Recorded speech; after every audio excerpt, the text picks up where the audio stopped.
Ladies and gentlemen, the President of the United States.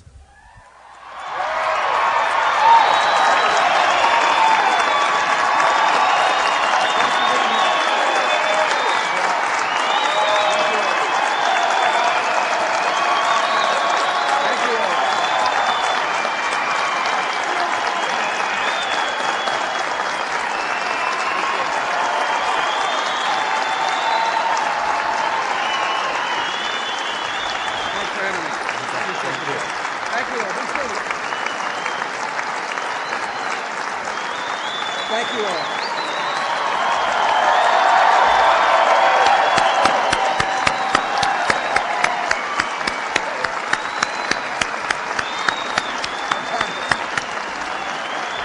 This is nice. Okay. You did great.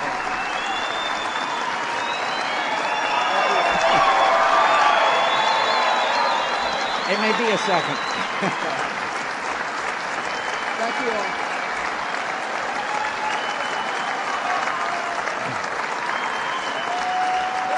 Thank you all very much.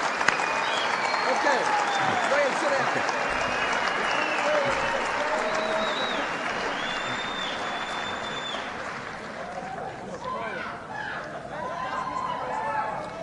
Good morning.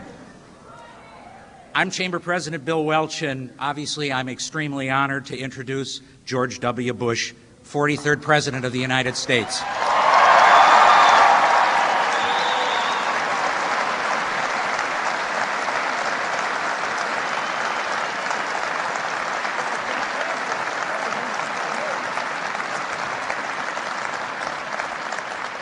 President Bush has won our admiration and respect for the leadership skills he's demonstrated during his first term, clearly one of the most challenging times in our nation's history.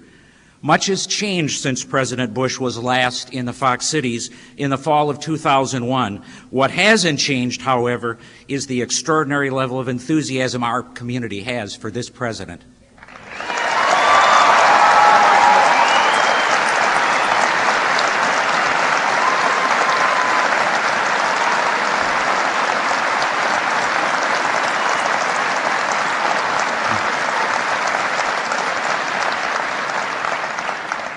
The results of Bush administration policies in our marketplace are readily apparent. The Economic Outlook Survey we released last month shows that local businesses are extremely bullish about the prospects for economic and job growth this year. Clearly, we're in the midst of a very strong economic recovery. We're grateful that the President has taken time from his busy schedule to be with us here in the Fox Cities today. The interest and support for Mr. Bush expressed by all of our members and by those of you who are here today has simply been overwhelming. Ladies and gentlemen, please join me in welcoming President George W. Bush. Great job. Really good job. Thanks. Thanks for having me.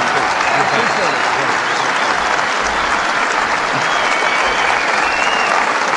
Thank you all. Thank you all very much.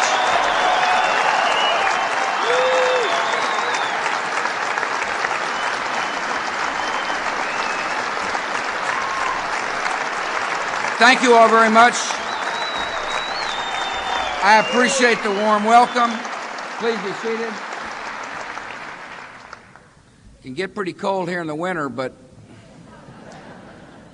it's a really warm welcome, for which I'm grateful. Thanks so much for coming out. Bill, thank you for your kind introduction. Thank you for putting up with my entourage.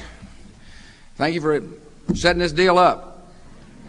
I've got some things I want to share with the good people of Fox Valley and Wisconsin, some of the challenges that we face as a country, my absolute determination to overcome those challenges, to lead our nation for a better day for every citizen. I've got a lot of friends here in this state. I took one of them with me, and that was Tommy Thompson.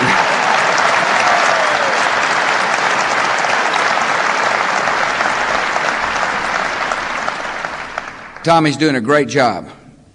I gave him a tough job to do, and he's handling it with such class. He's really a fine, fine leader. You trained him well. I was looking for him on his Harley driving in today, but I guess at 38 degrees it's a little chilly to be on your Harley. But he sends his best, and I want to thank you very much for raising Tommy the right way. I also want to thank all the entrepreneurs who are here. One of the things I love to be in the presence of entrepreneurs and small business owners and dreamers and doers. After all, to me, it's one of the characteristics of our country. The fact that we're an optimistic people, the fact that we're risk takers, the fact that we're job creators, that we care about our fellow citizens. The characteristics of America are what really enable me to say that there's no challenge we can't overcome by working together. I appreciate so very much I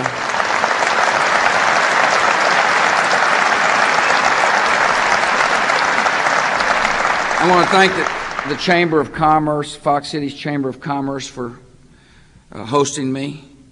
I want to appreciate the mayor, Tim Hanna, for coming out to say hello.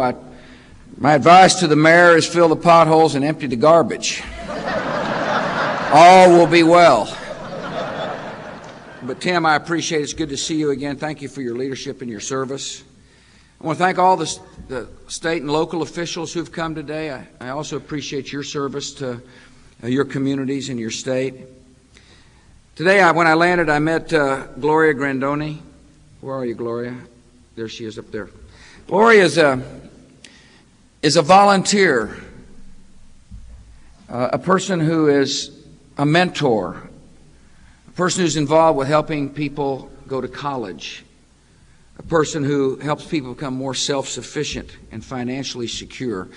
The reason I bring up Gloria and her willingness to volunteer, see, I think that happens to be the strength of the country. The fact that there are fellow citizens who love a neighbor just like they'd like to be loved themselves. Oftentimes, America is described as being strong because of our military. We'll keep our military strong.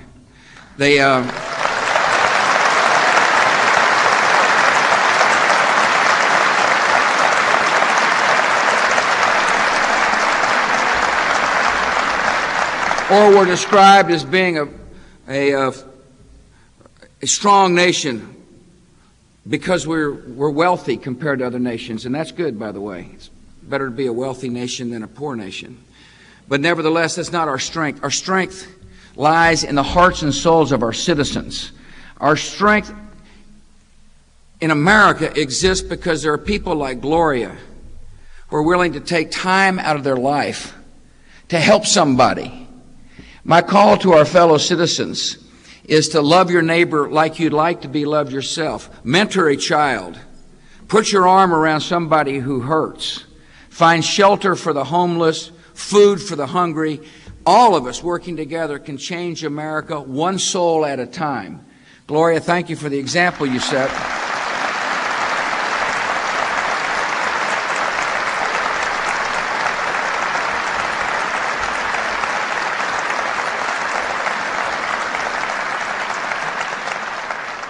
Let me walk through the last little bit of history so that when I make my point that we've overcome challenges, you'll understand the challenges that we have overcome.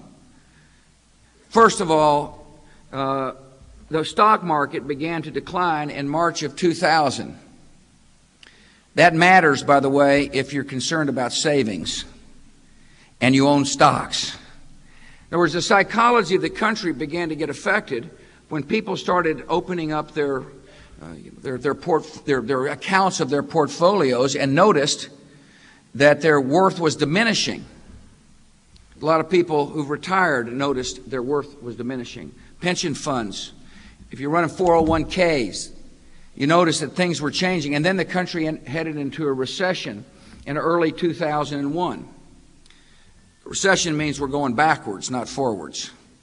Recession is negative growth for 3 quarters. If you ask any business leader here, they can tell you what it's like to try to manage during a recession. There's uncertainty. Your workers are getting anxious. Sometimes you had to lay people off. A recession is tough for a country to handle. It's a challenge. The challenge is how do you come out of the recession? The past tax cuts, which I'm going to talk about in a minute, which made the recession one of the shallowest in our nation's history. But then we had another challenge shortly thereafter. and that is an enemy attacked us. You know, we weren't thinking about attacks and the scale in which they attacked us. It was a new thought for America. After all, most of us baby boomers grew up thinking that oceans would protect us forever. It changed our way of thinking. The attack means that anybody in a position like I'm in must deal with threats before they materialize. That's one of the lessons of September the 11th. We just can't sit back and hope that oceans protect us now. We must take every threat seriously. It also affected our economy. It hurt us economically. We lost 1 million jobs shortly after the attacks of September the 11th. And that hurt. Remember, we had to shut down the stock market. Airplanes weren't getting up in the air. I mean, it affected us. It just affected us. And yet we were a strong nation who refused to be terrorized. We refused to give in to the terrorists.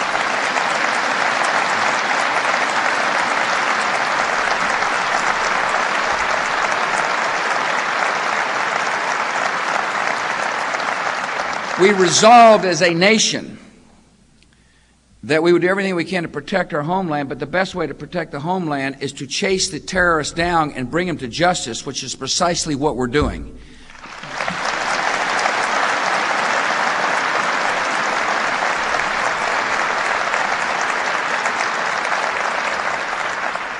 I laid out a doctrine that said if you harbor a terrorist, you're just as guilty as the terrorist. Now, by the way, when the president says something, you better mean it. Turns out in this job,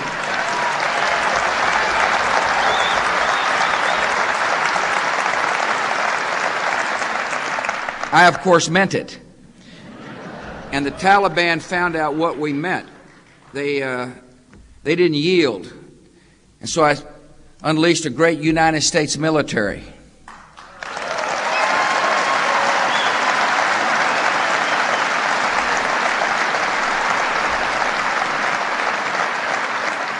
I did so to uphold the doctrine. We wiped out the ability for the terrorists to use Afghanistan as a training facility. We also liberated people. Liberated about 25 million people from the clutches of one of the most barbaric regimes in the history of mankind. So barbaric it's...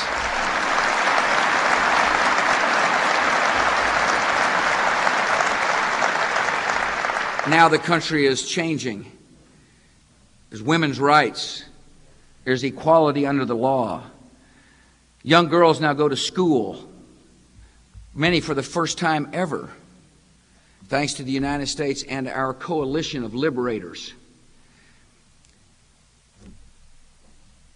We started to recover from September the 11th. The resolve of the country, by the way, is incredible when tested. It's a nation of people of deep character. Perhaps it's because we got a lot of people of deep faith in our country.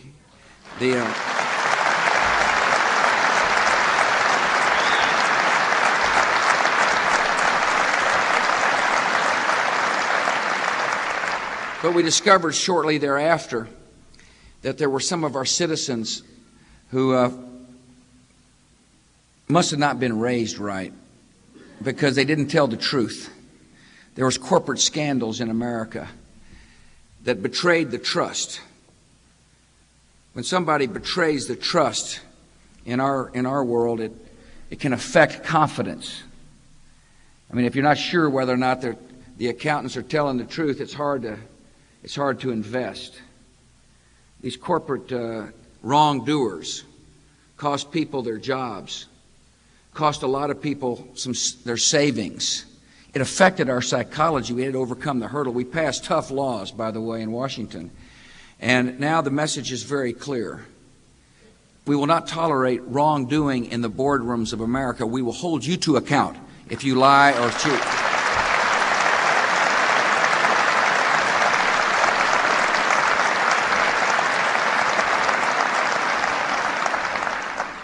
But we overcame that.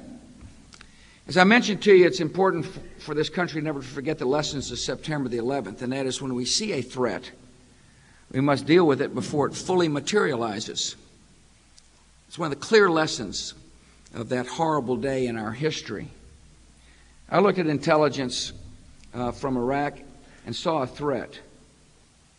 The United States Congress looked at the same intelligence, and the members of Congress saw a threat. The United Nations Security Council looked at the intelligence, and it saw a threat. And so in the fall of 2002, I went to the United Nations Security Council and said, we all see a threat. Let's come together and deal with the threat. Let's say to Mr. Saddam Hussein, you have one final chance to disclose and disarm for the sake of peace and security. A lot of people remembered that he was the person that had used weapons of mass destruction on his own people. He's a person that had terrorized the neighborhood. He's a person that was paying suiciders to kill innocent citizens. He's the person that tortured people. He's the person that had rape rooms. He's the person that had mass graves. He was a threat. Saddam Hussein once again chose defiance. And so I had a choice to make. Do I trust the word of a madman, or do I take action to defend America? Given that choice, I will defend our country every time.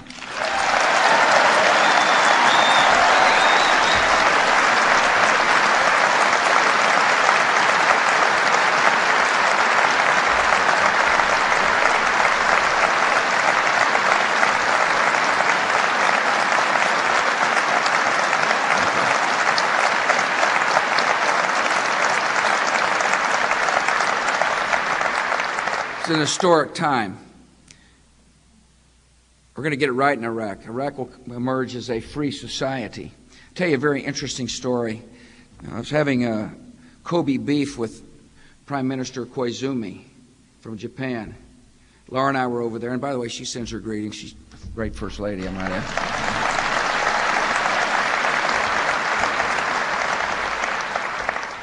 Very interesting conversation because we're talking about how we should work together to deal with Mr. Kim Jong-il and the nuclear weapons program on the Korean Peninsula. In other words, we were working together on a common threat.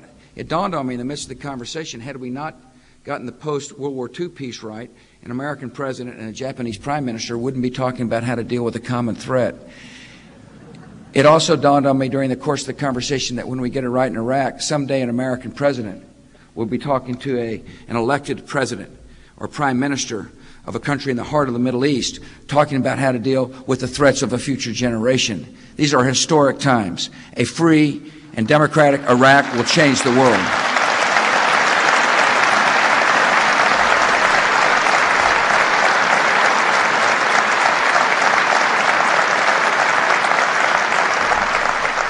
It's a hard job in Iraq. After all, there are terrorists who want to stop the progress of liberty. And there's a reason. They understand that a free society is not in their interests. A free society is a peaceful society. A free society is one that'll put the conditions of terrorism out of business. That's why we love freedom in America. See, the other thing I believe in, I believe that freedom is not America's gift to the world. I believe freedom is the Almighty's gift to each man and woman in this world.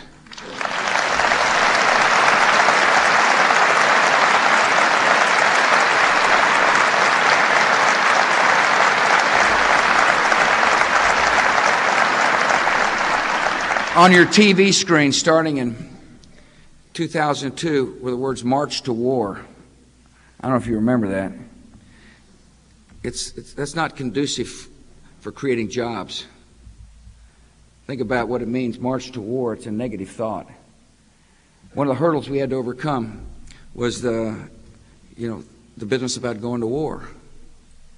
If you're trying to plan your future, whether you're an employer or employee, you're not going to be all that optimistic, thinking that your country's marching to war. We're now marching to peace. We've overcome that hurdle. We've overcome 4 major hurdles when you think about it. People say, how can you be so optimistic about our country? And the answer is because I've seen what we've come through. And guess what? Our economy is growing. Interest rates are low. Inflation is low. Home ownership rates are the highest in history. More people are owning their home. There was a minority home ownership gap in America, but now more minorities own a home than ever before, which is incredibly positive. When people own something, they have a vital stake in the future of this country. Manufacturing activity is up. The unemployment rate today is lower than the average rate in the 1970s, 1980s, and 1990s. We've overcome a lot.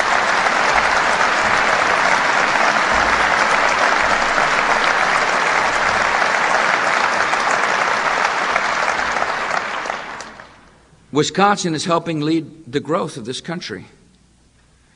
Farms, factories, and offices are shipping high-quality goods all across America and all throughout the world. The state's unemployment rate is down from a year ago, below the national average, I might add. The economy is on a path to growth because we acted. You see, the role of government is not to create wealth, but to create an environment that encourages economic vitality and growth. It's to create the grounds for the entrepreneurial spirit to flourish. That's the role of government.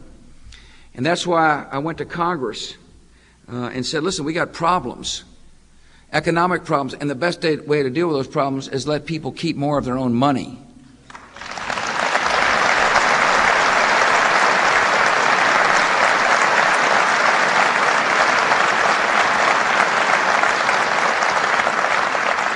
When a person has more of her own money, she demands an additional good or a service.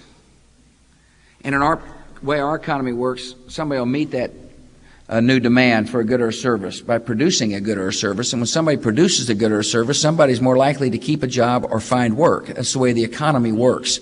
The tax relief came at just the right time. We also accomplished some other objectives in the tax relief. Remember, I argued that if we're going to provide tax relief, let's provide it for everybody who pays taxes, so that government is not in the business of picking winners and losers when it comes to tax relief. The fairest way to deal with tax relief is to say if you pay taxes, you get relief.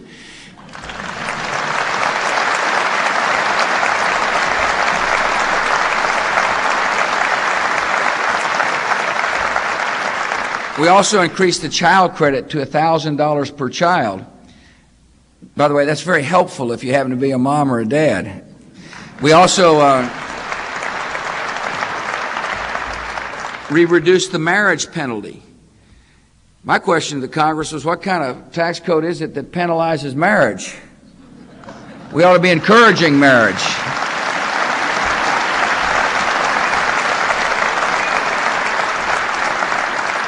After-tax incomes in America have been lifted by 8.4% since the end of 2000. People got more money, and it's making a big difference. I also want you to know I understand job creation. 70% of all new jobs are created by small businesses. Now, it seems like if that's the case and you're worried about somebody finding work, you want to make sure the small business agenda is vibrant and foremost on our agenda. It is. Because you see, most small businesses are subchapter S or sole proprietorships. I see a lot of people nodding their heads. A sole proprietorship or a subchapter S corporation means that the business pays tax at the individual income tax. And if you're paying tax on the individual income tax as a small business and all taxes get reduced, small businesses got more money to invest and to expand. We also provided incentives for capital investment. We raised the amount of the limit to $100,000 from $25,000 that a small business can deduct for new capital expenditures. What I'm telling you is that small business is a direct beneficiary of the tax plan that we passed. It's an integral part of making sure that the environment for the entrepreneurial spirit is just right. Another way to make sure the entrepreneurial spirit is strong is to get rid of the death tax. Death tax is a bad tax. It's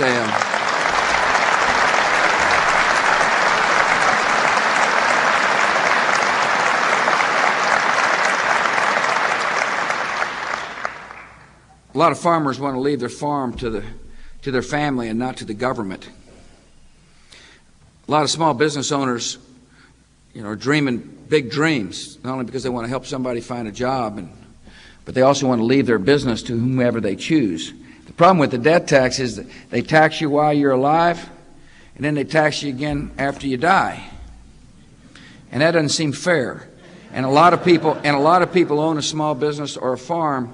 In order to pay the death tax, have to liquidate their assets in order to do so, which means it is impossible to pass your assets on, in many cases, to whoever you choose. Congress wisely put the death tax on its way to extinction for the good of the entrepreneurial spirit here in America.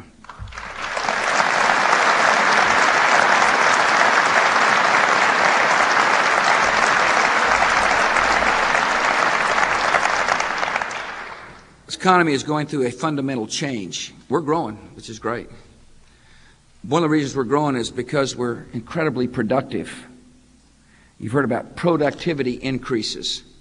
That means one worker that used to be able to produce 5 units can now produce 15 units. That's what productivity means. A productive society is a society that will generate more wealth. And that's very positive. In other words, the more productive you are, the wealthier society becomes. A productive society means America will remain more competitive.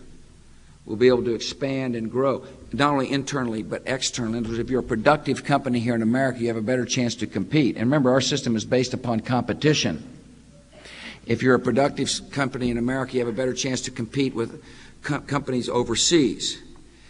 It's a fact that more productive you are as a worker, the better you get paid. But the problem is, as I mentioned, many companies are able to fill new orders and don't have a need to expand because they're more productive. In other words, it's possible to grow our economy and not have people find new jobs. And that's a problem we face today for some workers. This is called a period of transition. That's an economist's word for things aren't going too well for you. And I understand that. I understand that people are worried about the job they have. They're worried about whether their children can stay close to home where they were raised and find work. Productive society is positive in many ways, but for the worker who needs new skills, it's not so positive in the short term. So we got to do something about it. We got to deal with the economy the way it is. Many people are working and more people are working, but there are some who frankly feel like they're being left behind, and that's not right. The role of government is more than just providing unemployment insurance. It's to provide a sound strategy to make sure our economy continues to grow and people find the skills necessary to be productive employees in the 21st century. Those are the challenges we face. Some in our nation's capital respond a little differently than I will. They want to increase federal spending dramatically. The problem with that plan is somebody has to pay for it, and that somebody is going to be you. That's who will pay for it. In order to pay for more spending, you'll hear the language, tax on the rich. When you start raising income tax rates up, you're raising on small businesses. If the tax relief helps small businesses, the corollary to that is that when you raise those taxes, it means small businesses are going to pay. If 70% of the new jobs are created by small businesses, it makes absolutely no sense to be taking money out of their coffers to expand the role of the federal government.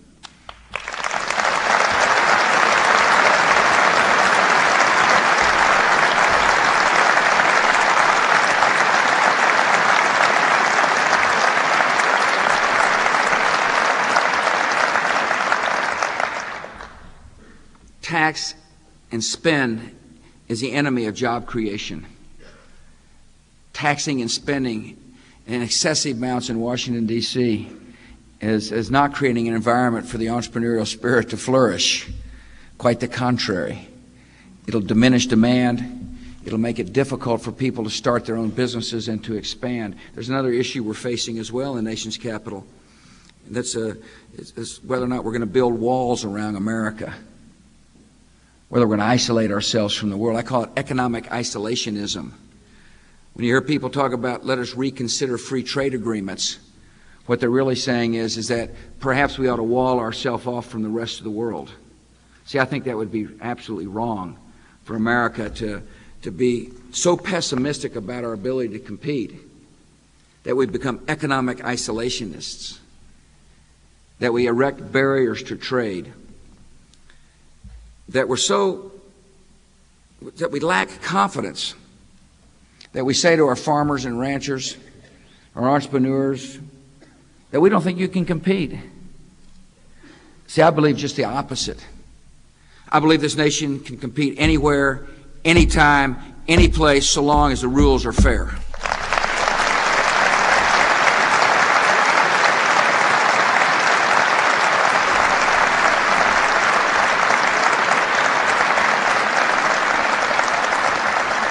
Look at it this way.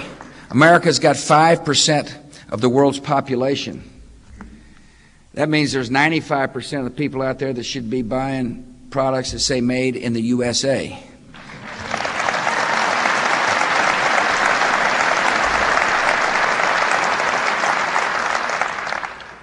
It's important to understand that exports, the ability to sell overseas, the ability to make something here in Wisconsin and sell it elsewhere, is an important part of your economy.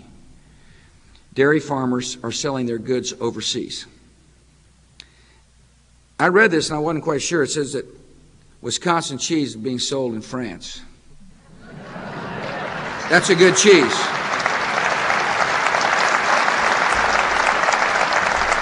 Wisconsin exports last year were worth $11.5 billion. See, Wisconsin is making products the world wants to buy. Equal jobs. It's important for people to understand that. Nationwide, 97% of all U.S. exporters are small and medium-sized businesses.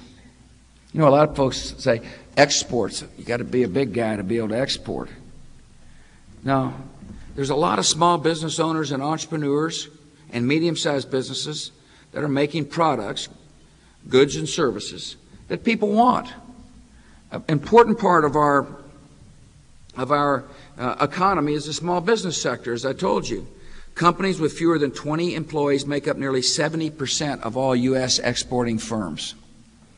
So when you hear the talk about let's wall off America from the rest of the world, I want you to remember that we're talking about walling off small businesses from opportunities. Opportunities to sell a product and therefore opportunities to eventually hire somebody. The other thing that's important for people to understand is that foreign companies recognize how great the U.S. workforce is. I mean, we're very good at what we do. We got fantastic workers here in America, incredibly productive people. And therefore, there's a lot of foreign-owned companies that are interested in bringing their business here. 100,000 workers in Wisconsin work for foreign-owned companies, half of them in manufacturing. Fiskars Brands employs U.S. workers. It's a Finnish company. Kikkoman Foods, they make soy sauce. They employ U.S. personnel. In other words, when you hear about trade, just remember, trade means selling product overseas, but it also means welcoming foreign capital here in the United States to employ people so they can find work. It's an important part of the equation to know that confident trade policy not only means the sale of goods, but confident trade policy means people want to set up their plants here. I was in Greer, South Carolina, at a BMW plant, selling BMWs into Germany. We got great workers in America. We ought not to be fearful of the future.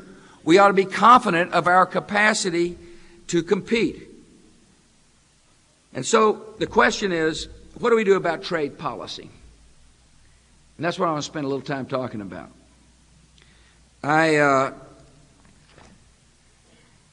For 5 decades, presidents have made the decision that U.S. markets should be open for the good of our consumers.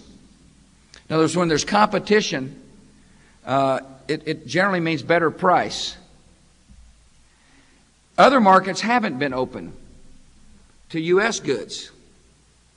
So it seems like to me the logical thing to do, rather than shutting down our own market, which will hurt consumers and hurt opportunity, is to spend time opening up other people's markets. And so when you hear me talk about negotiating trade agreements, really what we're doing is leveling the playing field.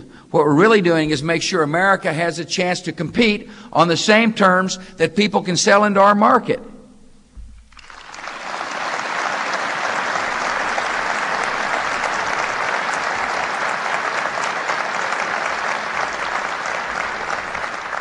And if they don't respond, there's some things we can do.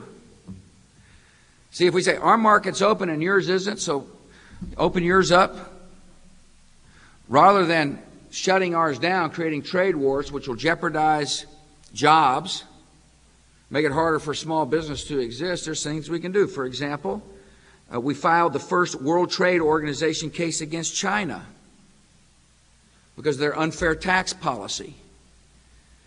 We got Canada to stop exporting subsidized dairy products into the United States. We won a major international case against Mexico's telecommunications barriers. In other words, this administration is not going to refuses to accept the doctrine of economic isolationism, but instead says we'll use the tools necessary to make sure the playing field is level. Japan is buying American apples. If you're an apple grower, that's good news. India is buying American almonds. My point is not only are we focused on industries like the semiconductor industry, we want people buying U.S. farm products too. We're good at growing things here in the United States.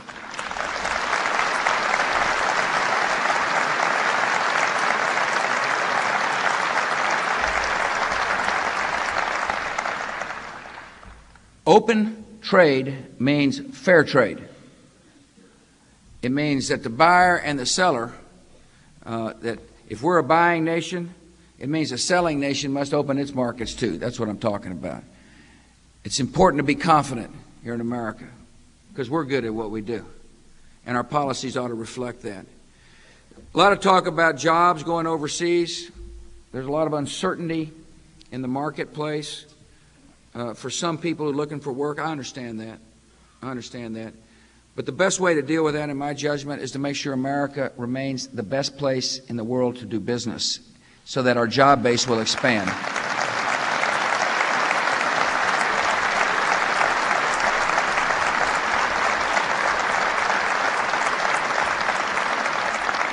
The more vibrant the small business sector, the more likely it is somebody's going to find work. The more vibrant the business sector, the more likely it is jobs will stay right here at home. That's what people have got to understand. Let me talk real quick about some things we need to do.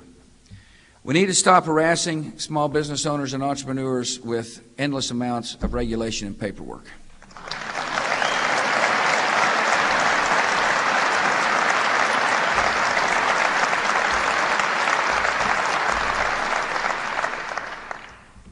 I know there's a lot of federal forms. My problem is I can't guarantee that they're ever read. Secondly, like you, I'm concerned about the rising cost of health care. That's an issue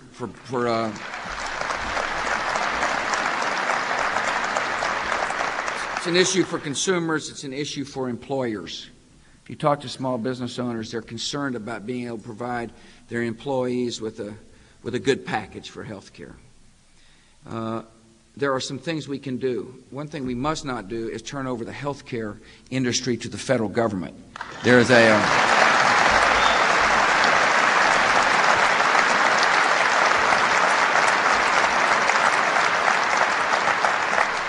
philosophical tug-of-war in Washington, D.C.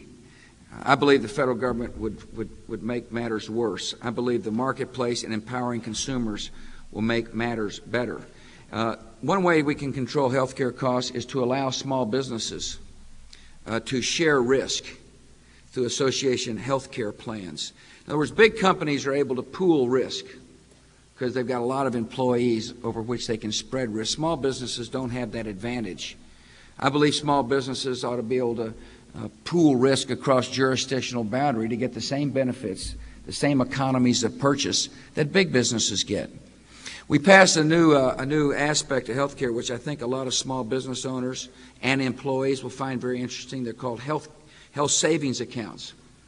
This is the opportunity for people to put money into a health savings account tax-free, earn money tax-free, withdraw it tax-free to meet certain health care costs, and then any major medical or larger health care costs are covered by a catastrophic plan. Now, what this does is it puts the consumer back in charge of health care decisions as opposed to bureaucracies or government. What it also does is it helps control the cost of health care. If you look into it as a small business employer, I think you'll find it is an imaginative way to help your employees have affordable health care. The other thing we need to do in order to make sure we hold the cost of health care down is to have medical liability reform at the federal level. There's too many junk lawsuits that are running up the cost of medicine.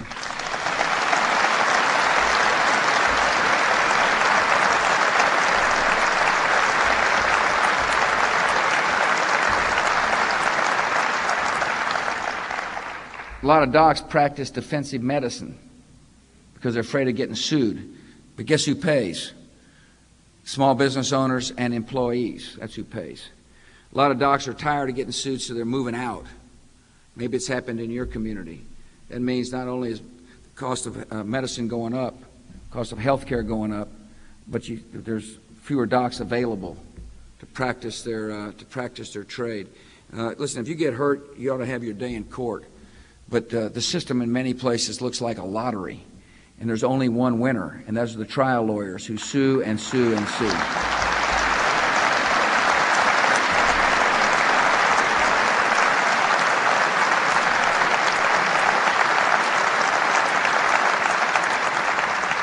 We need other tort reform to make sure America is a good place to do business, so jobs stay at home.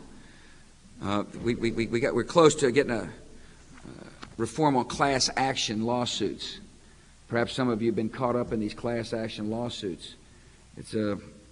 Sometimes it's a gravy train, not for those who are the plaintiffs, but they're people representing the plaintiffs. We're close, but the trial bar is tough in Washington, D.C. They're able to hold up a lot of stuff in the United States Senate, which is discouraging because good tort reform will make it easier for people to find a job here at home. We'll make sure the environment for the entrepreneurs is good and strong. There's another thing we need to do here in America. Look, if you're a manufacturer in Wisconsin, you need to make sure you've got energy so you can manufacture your product. We have a problem in America because we don't have an energy plan. It doesn't make much sense when you're a giant nation like ours not to have an energy plan, but we can't get it out right now. It's stuck. I'm calling upon the House and the Congress to reconcile their differences and get an energy plan on my desk that will encourage clean coal technology so we can burn coal, a plentiful supply, in a clean way, so that we can encourage more exploration of natural gas. Natural gas is absolutely vital for many manufacturers here in Wisconsin. You got to have energy in order to make sure your business is viable. We need to modernize our electricity system. We got a wake-up call last summer when parts of our country, were shocked by a rolling blackout. If you're a business owner and you're trying to expand your business, if you're trying to make a product, and if you're worried about whether or not you're going to get any power, it's very difficult to be optimistic about your future. We need to encourage conservation. What we need is an energy plan so we're less dependent on foreign sources of energy.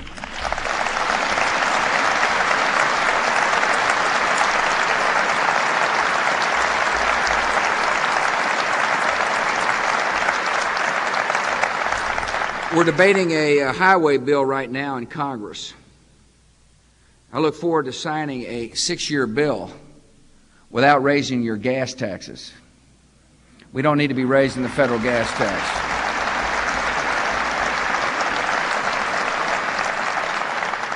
Gas taxes would hurt the economy. There's some in the other party in Washington who would like to raise gas taxes. I think it'd be wrong. I think it'd be damaging to the economy, not positive to the economy. Also, speaking about highways, the nation must stay on the leading edge of technology. I want to make sure broadband technology is available for every home in America by the year 2007, and that shortly thereafter there's adequate competition so consumers get to choose. Nothing like choice, by the way, if you're a consumer, to make sure that a product stays reasonably priced. And there are ways to do that. We ought not to tax access to broadband at the United States Congress.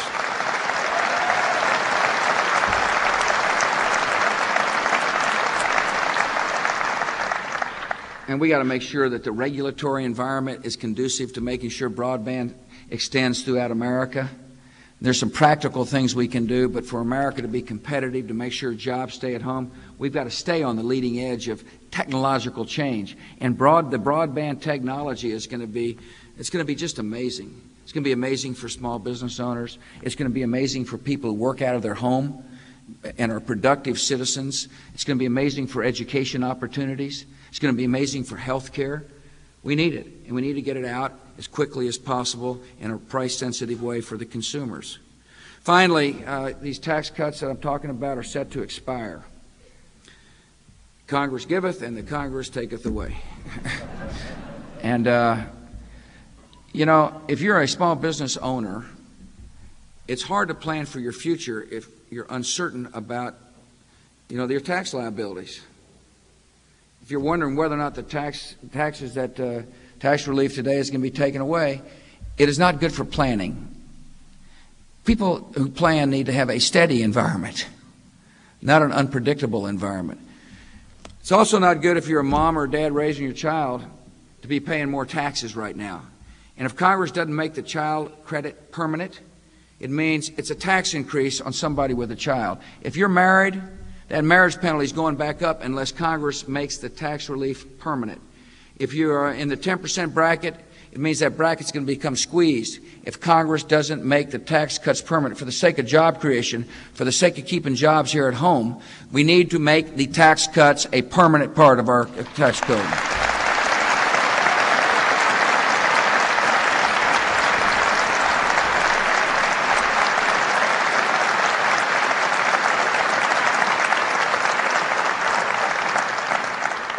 Now that I've got you stuck here, I'm going to talk about education right quick.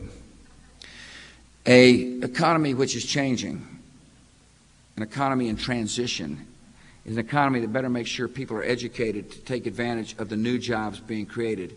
In a lot of parts of our country, there are jobs going begging because people don't have the skills necessary to fill them.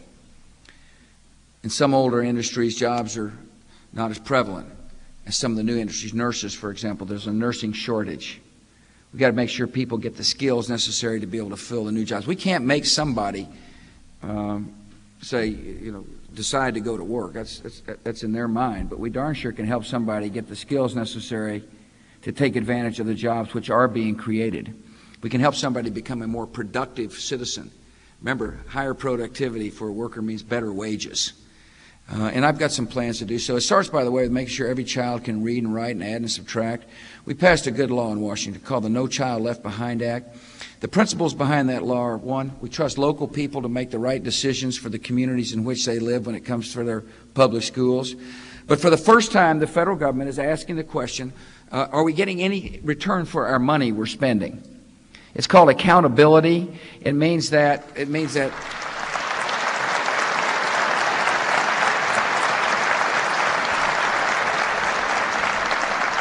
we've increased the Title I, our elementary and secondary school budget by 49% since 2001, which is good. But as importantly, we've started to say to the state of Wisconsin, measure so we can determine whether or not it's working. How can you tell whether or not things are going well in the education system if you don't measure? You can't. And guess what happens in a system that doesn't measure? Kids just get shuffled through. And guess who gets shuffled through? The so-called hard to teach. That would be low income, inner city African Americans, parents whose may not speak English as a first language. It's easy to quit on those kids. It's just going to move them through. What accountability says is that we're tired of moving kids through. We're going to challenge the soft bigotry of low expectations. We believe every child can learn.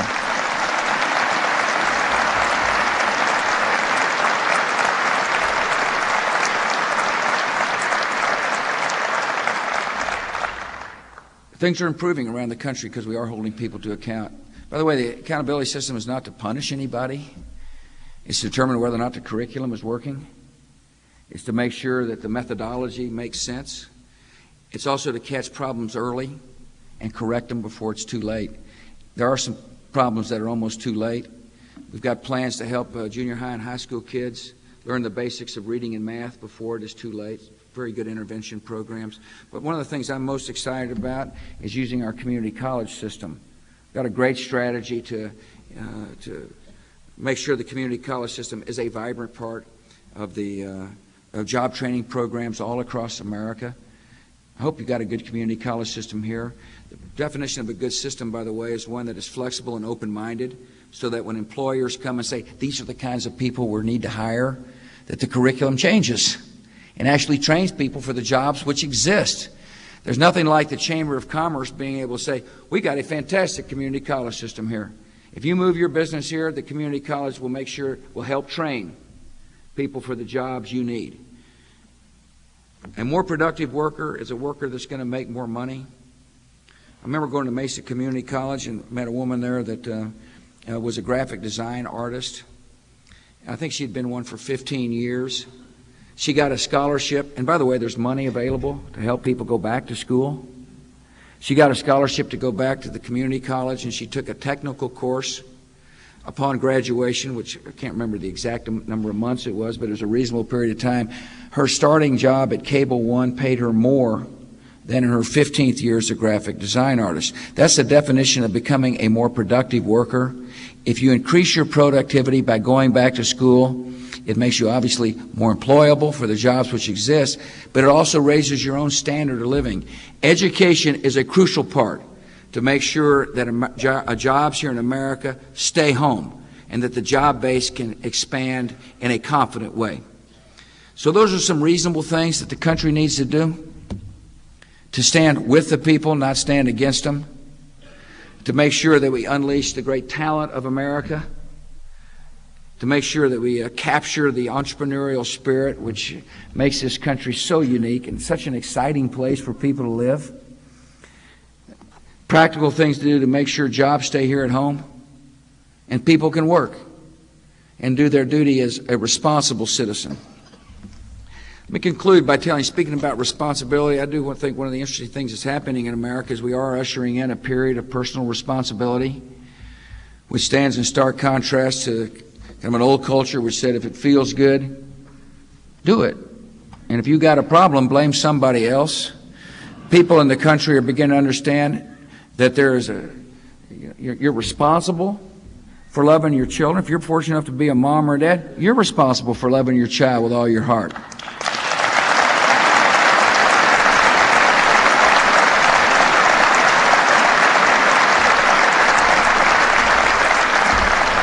If you're worried about the quality of the education in which you live, in the community in which you live, you're responsible for doing something about it.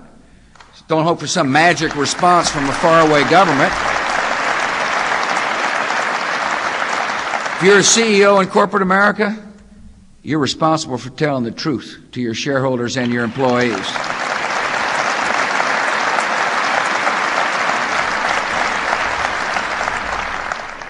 And in this new responsibility society, each of us is responsible for loving our neighbor, just like we'd like to be loved ourselves. We got a fabulous country. There's nothing we can't overcome. Thank you for coming today. May God bless you all.